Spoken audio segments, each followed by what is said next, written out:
Well, I am seeing all of our Sunday school teachers are in here this morning, which is wonderful. But so I thought about this. For those of you who are youth, I'm going to make you this promise, because I know sometimes it can be hard to sit through the whole service. So I'm going to make you this promise. One, I will take out all the normal pastoral diatribes. I'll take out all the normal, those things out, okay? So I won't put any extra stuff in. Also, if you have a question, you can raise your hand and I'll do my best to answer it, okay?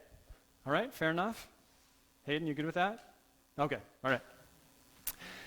Last week, we were working through the story of Saul's conversion to Paul. Actually, Saul was a Pharisee of Pharisees. He was a teacher and highly renowned in Jewish circles. And he was traveling to Damascus to go and to round up Christians there and take them back to Jerusalem so they could be put in prison and possibly or probably even killed.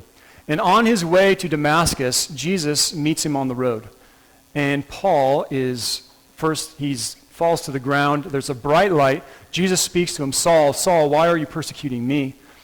And Saul has this amazing experience of God coming into his life.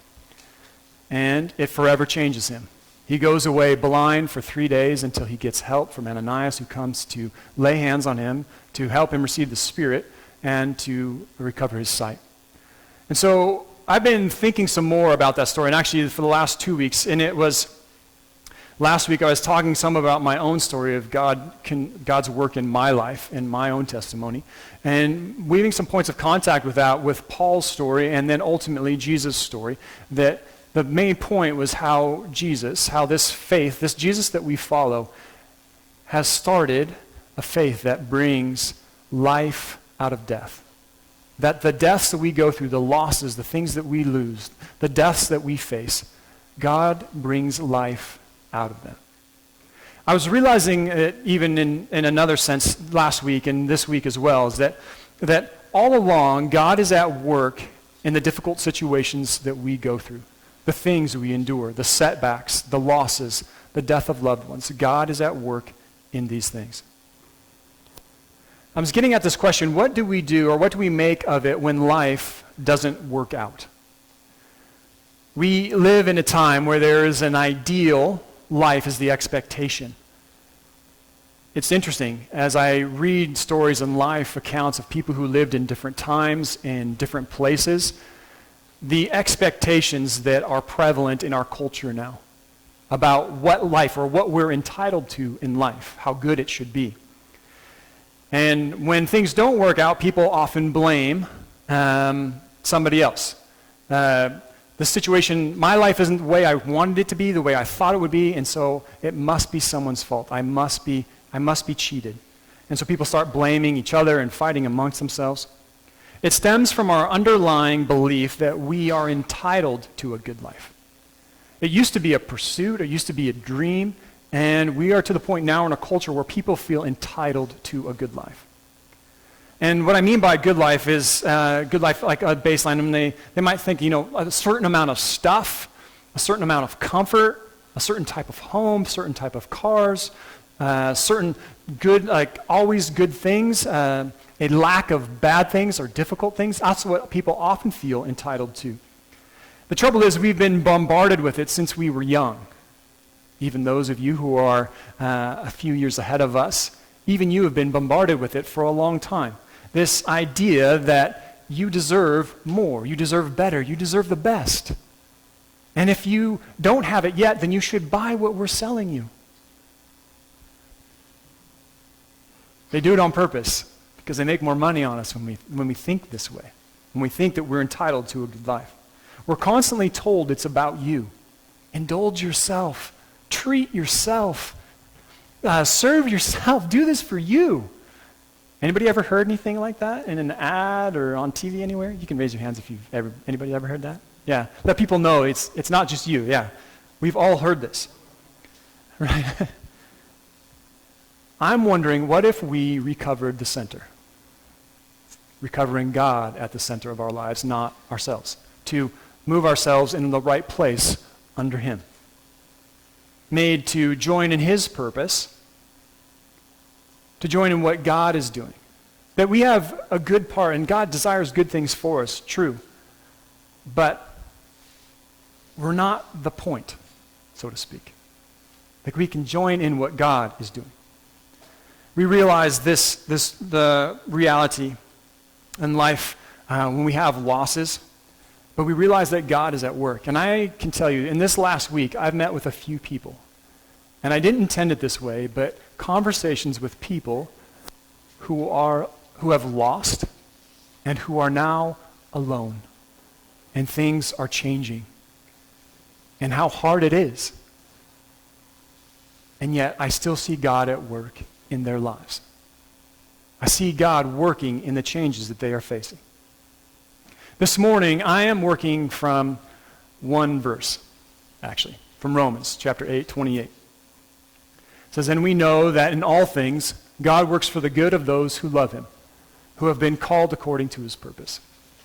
Now, I want to assure you, I looked at this, because it's always problematic when you get that one verse, right, that gets put on the bumper stickers and on people's pages and whatnot on their social media. And you're like, is that really what Paul was talking about? The context is this, he's talking about when we are going through suffering, that God will work redemptively in it, that he will redeem even the difficult things of our lives. I realized this, I started thinking, actually, started realizing this as I was working through this story of Paul and his conversion. Because leading up to this story, things just keep going from bad to worse. Tracy and I, we watched a movie last night, 65. It's about a guy who travels to Earth 65 million years ago. It's not a great movie. But what was annoying about it is that everything kept getting worse. I mean, how many times can the guy dislocate his shoulder and trip and fall and break this and oh brother. But that's actually, I'm thinking about it now, that's somewhat how the story in Acts starts to sound. Because first you have the apostles, Peter and the apostles, they are being persecuted and thrown in jail by the Sanhedrin. And then there's the next story is there's problems in the church. Even in the church there's trouble as the Gentile widows are finding that they're not getting the same treatment as the Jewish widows. And so they have to have this special thing where they elect 7 new people. 2 of them, the first one is Stephen, the second is Philip, who show up later in the story. And so they have to figure out this problem. So again, kind of a black eye on the church. Things aren't going well. Well, of those 7, Stephen becomes a missionary in his own town, famous for preaching this amazing sermon that gets him killed at the end. Please don't kill me. And then Philip, who goes to Samaria, and then is famous for helping an Ethiopian eunuch who's traveling back from Jerusalem come to faith and realize who Jesus is. So God is at work, and even in these difficult stories. Well, Saul still, is at Stephen's death. He's mentioned there on purpose. And then Saul is traveling, and it's after this, actually, that the church begins to leave Jerusalem. They become refugees, religious refugees, because they're no longer welcome there. Actually, it's dangerous for them to stay in Jerusalem. And so they start to disperse. They start to move out from Jerusalem. And one of the places they go is Damascus, which is why Paul is traveling there to go round them up again, to bring them, in his mind, to justice, to get them off the streets and get them in prison. And hopefully, I don't know if he would say hopefully, but even more serious consequences, possibly death.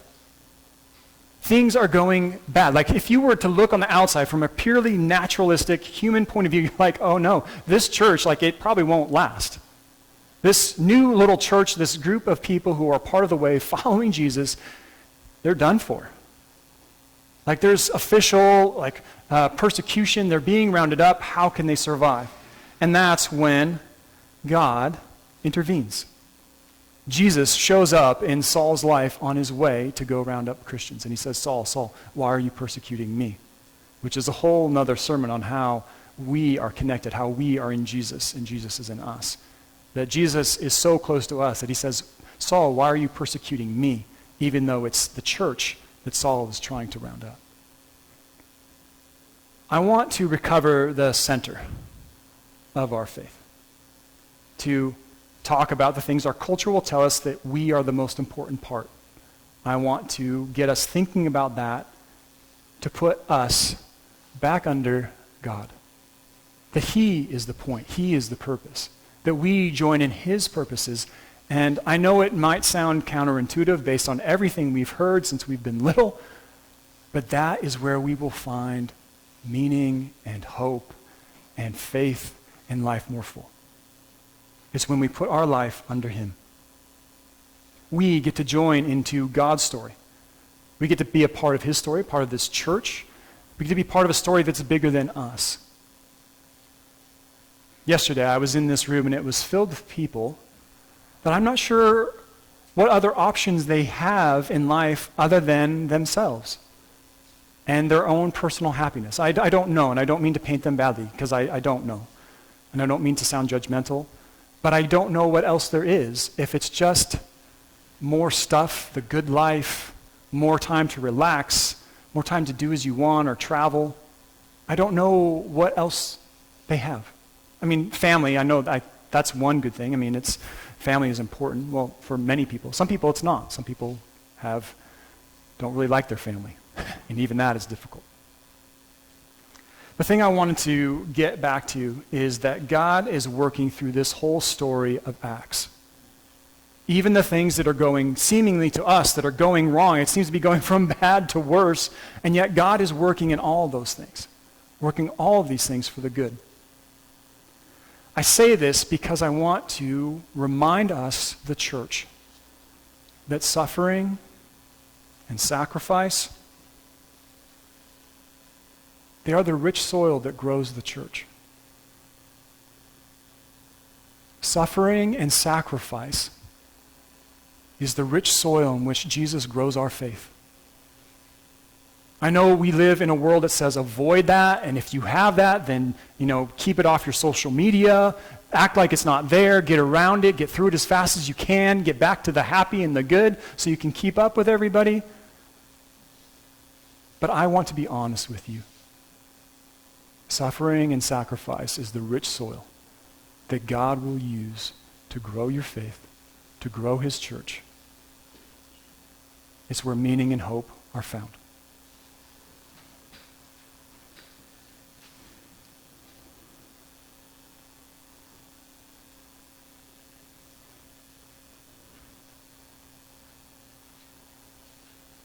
I want to get back to the center.